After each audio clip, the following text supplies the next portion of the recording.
Перед тем, как разойтись по аудиториям и начать непростое состязание, талантливые школьники собрались в зале. Там прошла официальная часть мероприятия. После гимнов России и Ингушетии с приветственным словом выступили приглашенные гости.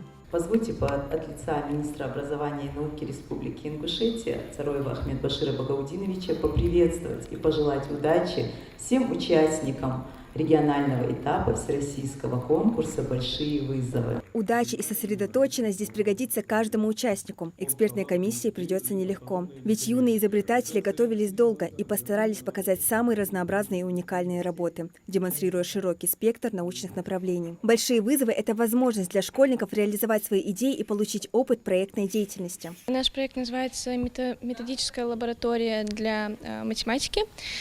Готовились мы уже довольно-таки давно, примерно с 8-9 класса. В нашем проекте есть музей и лаборатория для того, чтобы дети, младшие классы, им наглядно показывать, как устроены базовые понятия математики. И таких проектов у нас несколько, их мы сегодня представляем вместе. Мы не собираемся останавливаться на достигнутом и собираемся расширять наш математический музей, чтобы все проекты, которые мы там начали делать, были широко известны. Участники представляют работы в самых различных областях, включая сферу технического творчества, экологию, биомедицину, передовые производственные технологии и многие другие области. Школьники подошли к своим проектам основательно, предлагая креативные решения актуальных проблем. Машины для уборки мусора, роботизированные устройства, электровелосипед, специализированные сооружения для выращивания домашних птиц, чего здесь только не увидишь.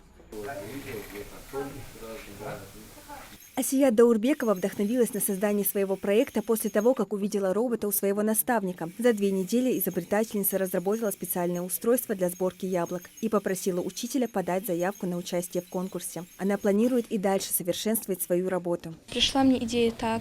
Я однажды пошла собирать яблоки в саду, и мне это надоело уже.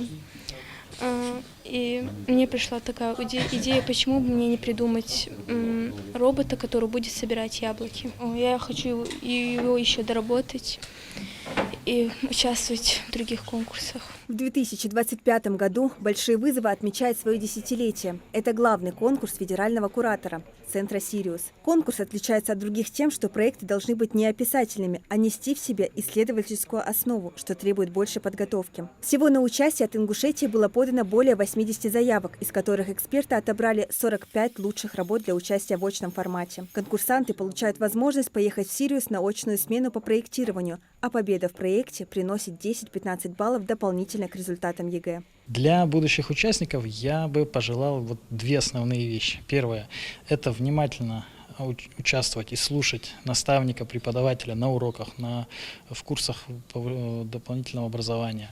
И второе – это самостоятельно исследовать, изучать различные эти вопросы, поставить перед собой задачу сделать проект. После завершения регионального этапа конкурса состоялось торжественное награждение победителей. Организаторы отметили высокий уровень представленных работ. Этот конкурс не просто площадка для демонстрации талантов и инновационных проектов, а шаг к формированию нового поколения ученых и инженеров, способных внести значительный вклад в развитие науки и технологий нашей страны. Луиза Арапиева, Мухаммад Яндиев, Магаз 24.